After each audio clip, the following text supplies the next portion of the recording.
եւ այս պահին էլ մեզ է միանում Հայ հեղափոխական դաշնակցության բյուրոյի անդամ Նժդե Ղարագավորյանը։ Նժդե, շնորհակալ ենք, որ միացել ես, բարի երեկո, կարող ես հանգիստ զգալ, հարցեր տալ, չհամաձայնել, գուցե համաձայնել, մեկնաբանություններ եւ միանգամից նաեւ քեզ հարցնեմ, ամեն օր գրեթե պնդում են Հայաստանում, թե խաղաղություն է հաստատվել, մարդկանց մի մասն ասում է, որ չի հավատում, մի մասը գուցե հավատում է, որն է քո դիրքորոշումը եւ ինչու։ Նախ ասեմ, որ ես Անիջան Հոյտա բյուրոյի անդամ չեմ, Հոյտա գուսակցական ցանցերի անդամ եմ Ֆրանսիայի կառույցի եւ նախկին Հոյտա Երիտտեվի ադենաբեդը։ Ասեմ ընդհանրապես թեմայի գաբակցությամբ եւ ընդհանրապես իրավիճակի գաբակցությամբ, որ կոնե սփյուռքի իրավիճակը կամ սփյուռքի զգացումը այս ամեն ինչի հանդեպ շատ խորքային եւ լուրջ թանագահարումի թավաջանության զգացում է։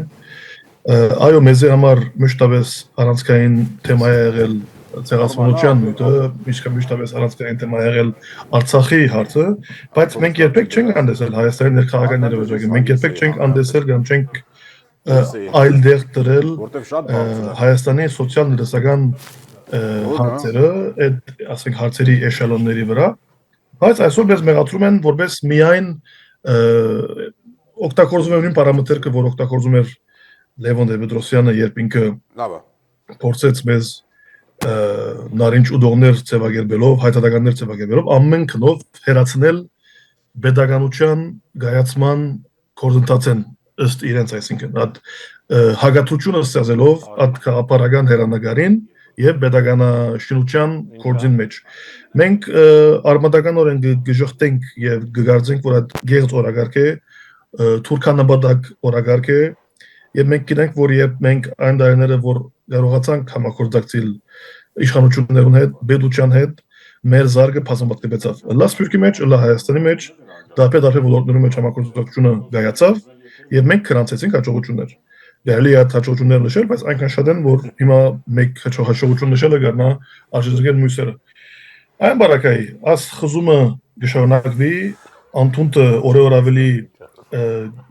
գմեծանա դժբախտաբար եւ ինչպես որ մեր գործընկերը նշեց, մենք ալ անհամբեր արդեն կսպասենք 2026-ի լուսապացին։ Շնորհակալ եմ Նժդե, Բենյամին։ Իրականում հարցս հետևյալն է, Նժդե մի փոքր նաև անդրադարձավ Հայաստանի պատմությանը նախկինում նախագահներից մեկի դիրքորոշմանը, մոտեցմանը, շատերի համար Հայաստանում տեսանելի է հետևյալը, որ սփյուռքյան կառույցները, օրինակ եթե մենք համեմատենք ներկայիս իրողությունները ֆուտբոլային դիվանագիտություն ասված այդ փուլի հետ, կարծես թե ֆուտբոլային դիվանագիտության տարիներին իրենք ավելի ակտիվ էին ընդդիմանում այն գործընթացներին, որոնք տեղի են ունենում եւ որոնք բովանդակային առումով այնպես չէ, որ շատ են տարբերվում նրանից, թե ինչ են անում Հայաստանի Հանրապետության իշխանությունը ներկայիս փուլում Թուրքիայի հարաբերությունների համատեքստում։ Նժդեն կուզենայի հետևյալը հարցնել, այս տպավորությունը Հայաստանից նա համապատասխանում է իրականությանը, թե խորքային գործընթացներ կան, որոնք այս պահի դրությամբ գոնե ներսում Հայաստան այդքան էլ տեսանելի չեն։ Տեսեք, հարգելեր, այսօր հագաթությունը Հայաստանի իշխանություններու եւ սփյուռքյան գարուսերուն, քաղաքական գարուսերուն արմադական է։ Դրամատուրգները քաղաքականորեն ջագադային են։ Այսպես չի եղել նախկինում, երբ մենք գիտենք, որ ֆուտբոլային տիվանակության ձիլինդակ Արցախը de facto նվազագույնը բահելով գնում են բանակցություններ։ Այսօր իրավիճակը ամբողջովին այլ է։ Պետք է ասել այո, որ 2020-ի թավալությունը եւ ֆիասկոն Նիկոլ Փաշինյանի շատ բան փոխեց բոլորի մեջ, շատ մարդուց մոտ գասկազներ առաջացուց հավաքական ինքնության գաբակցությամբ, բայց այսօր արդեն եւ թեկուզ 3 եւ թեկուզ 2020-ից 1 օր երկ նոյեմբերի 9-ին, նոյեմբեր 10-ին Սփյուռքը գհավատա, որ Հայաստանի իր եղբոր հետ գգիսե աշխարհայացք եւ թադեր եւ ինքնության խնդիր։ Հայը ըլլա Սուրիո մեջ, ըլլա Լիբանանի մեջ, ըլլա Իրաքի մեջ, ըլլա Լիոն քաղաքի մեջ Ֆրանսա,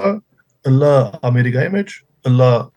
նախկինում Ղարաբաղի մեջ, այսօր դժբախտաբար արդեն Ղապանի մեջ կամ ամբողջ սահմանակից վրա թիրախ է թուրքամոլներու, թիրախ է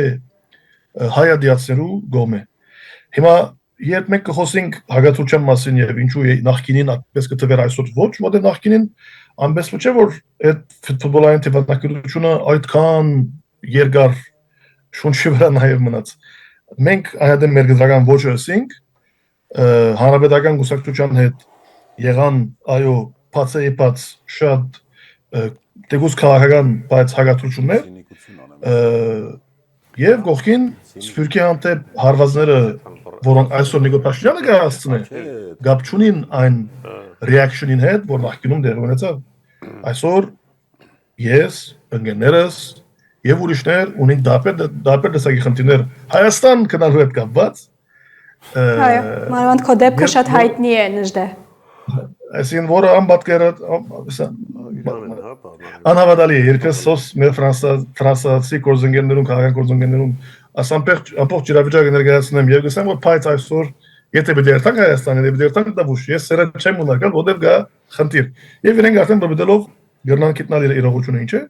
այսինքն նաեւ ասի ցույց կտա թե մեր թիմացի իշխանությունը ինչպիսի իշխանություն է որքանով հայության հետ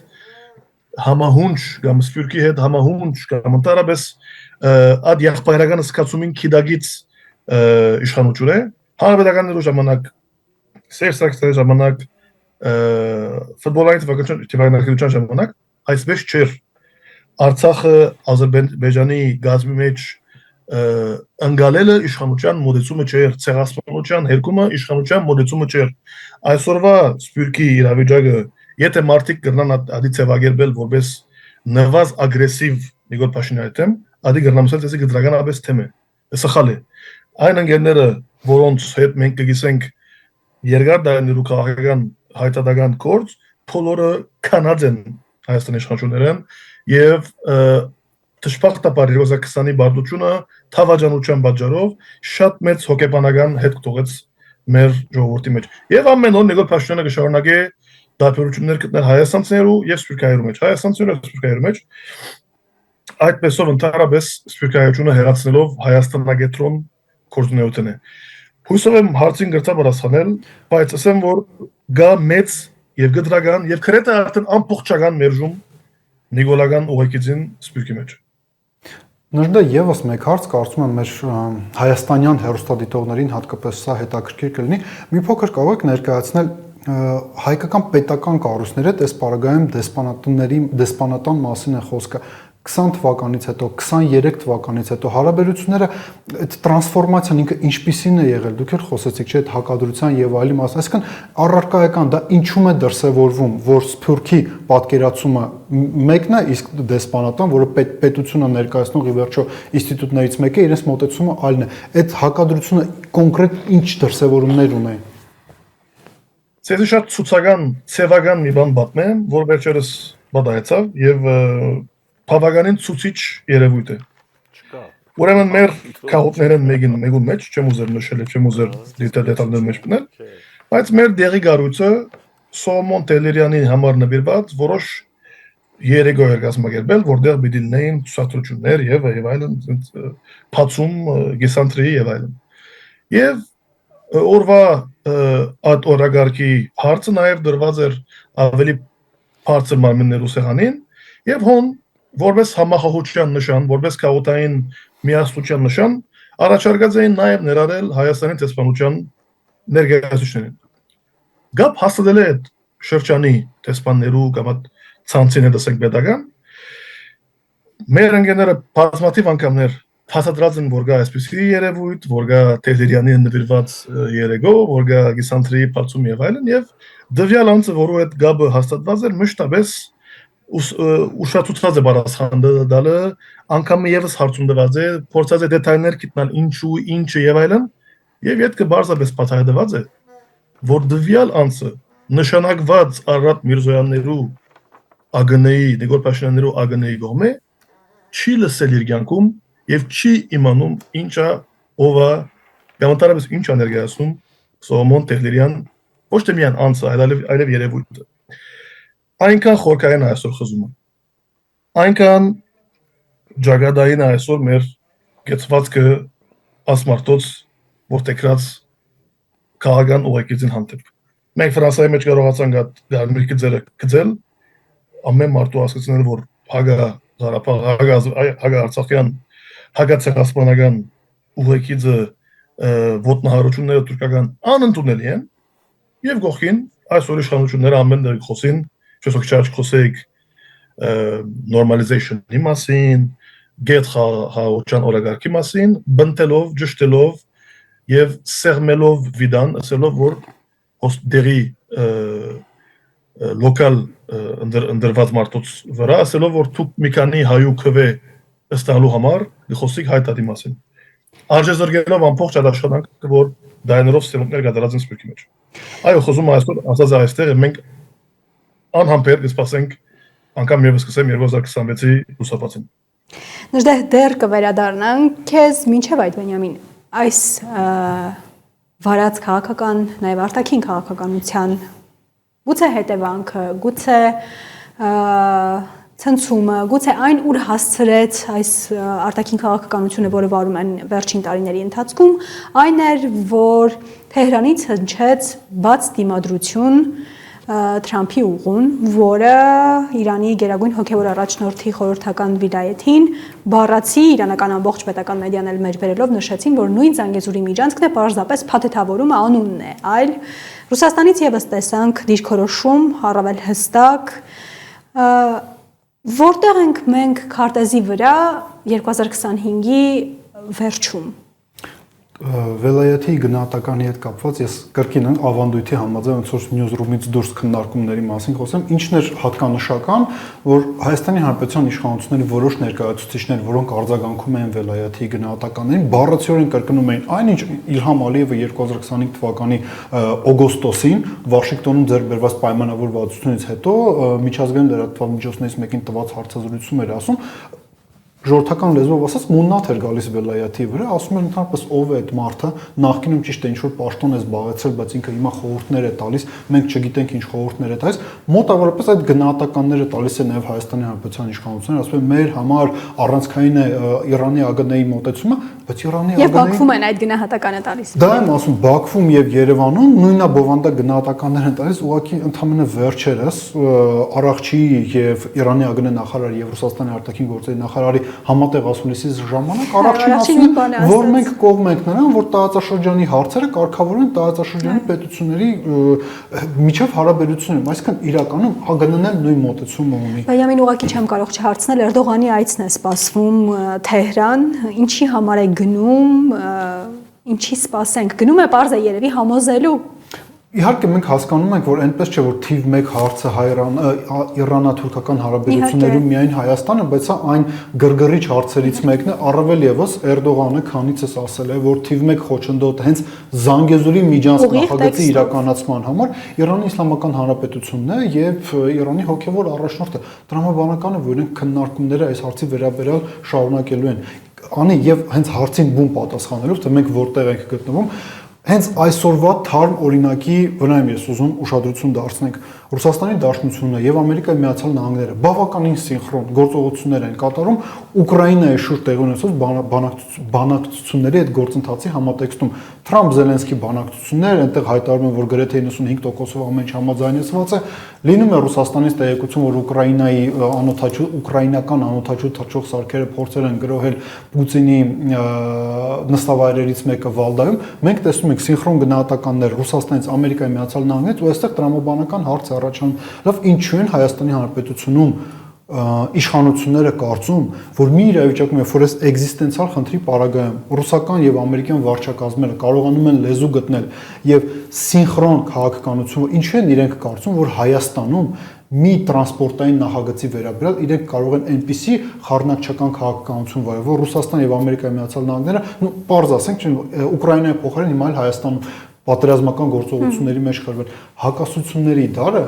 ինքը անցնում է եւ եթե մենք դատենք Ամերիկայի Միացյալ Նահանգների ընդունված ազգային անվտանգության հայեցակարգից, ամերիկացիները ընդունում են, որ ռուսներն էլ Ռուսաստանի Դաշնությունը ունի իր շահերի գոտին, Եվրասիան բաժանվում է մի շարք գոտիների եւ այստեղ կարեւոր է որ Հայաստանում այնպիսի իշխանություն լինի, որ կարողանա այդ գոտիների շահերի համընկման տիրույթում աշխատի, այլ ոչ թե հակասություններում փորձի իր իշխանությունը պահի։ Աշխարհակարգերի ձևավորման տապալման մասին նաև Նժդեհին եմ ուզում հարցնել։ Նժդեհ, Եվրամիությունից է ի վերջո մեզ միացել, նաև Եվրամիությունը դեմ չէ, ավելին ասեմ, Կենտրոնական Ասիան Թուրքիային միավորելու այս նախագծի ջատագովներից մեկն է, դրա մասին բացահայտ են հայտարարում։ Ինչու է այդպես, ինչու է Եվրամիությանը պետք, որ Թուրքիան Հայաստանի տարածքով միանա թուրքական աշխարհին եւ ստեղծվի այդ թուրանը, Եվրամիության ինչին է դա պետք։ Ես կարծում եմ, որ այդ ընդհանուր հակառուսական ճակատի մեջ գտի դարգեն եվրոպացիք մեզ ընդհանրապես, թեգուզ դրանք շարլազնովուրին կարող է շատ գահարկեն եւ մեր եկեղեցիները իրենց համար զմայլի չգտվան, բայց իրենք իրականում հոն ունեն լուրջ աշխարհակաղական մարտադաշտ, որտեղ մենք միայն կորձիկներ ենք։ Եվ մենք երբ վերջերս Մակրոնի գուսակցության մարտոց հետ կզրուցեինք եւ շատ բացահայտ գտնեինք մեր դժգոհությունը, որ ենք մինչեւ վերջ ըստ երևույթի պիտի թիգուն կակնին Նիկոլ Փաշինյանին գարկմը մարտիկ այդ գազམ-եկությունը մեզ ասին, որ մեզ համար օբյեկտիվ հաշվներու գծվածք է եւ մենք այդ հենագետեն մեկնած այլևս քրեթե այդ գուսակցության Մակրոնի գուսակցության եւ Մակրոնի ասացության հետ ունենք շատ վատ հարաբերություններ, մեր հիմա գաբերը աչերի եւ ցախերի հետ շատ ավելի լավ են, որոնք բազմիցս հատկապես երբ հայտը հեմի մեր ընկերները բանդարգվեցին եւ եղավ եկեղեցուտեմ արշավանքը, լա ցախը, լա աչը դադարեցին այդ դեպքը։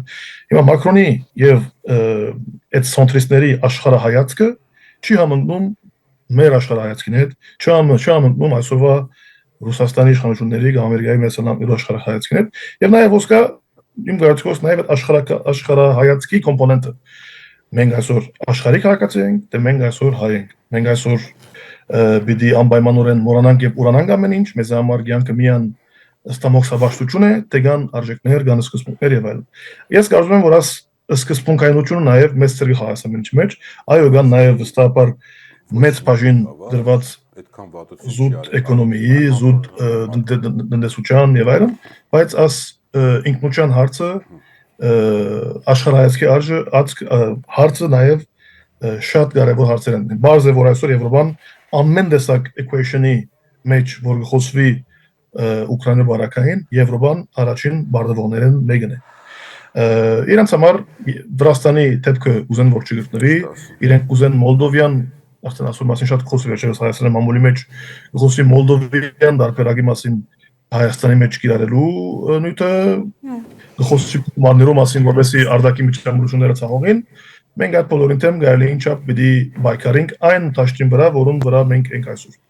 Նժդեհ ինձ հուշում են որ Լոս Անջելեսի մեր խմբագրությունից քեզ հարց ունեն միանանք Արթուրին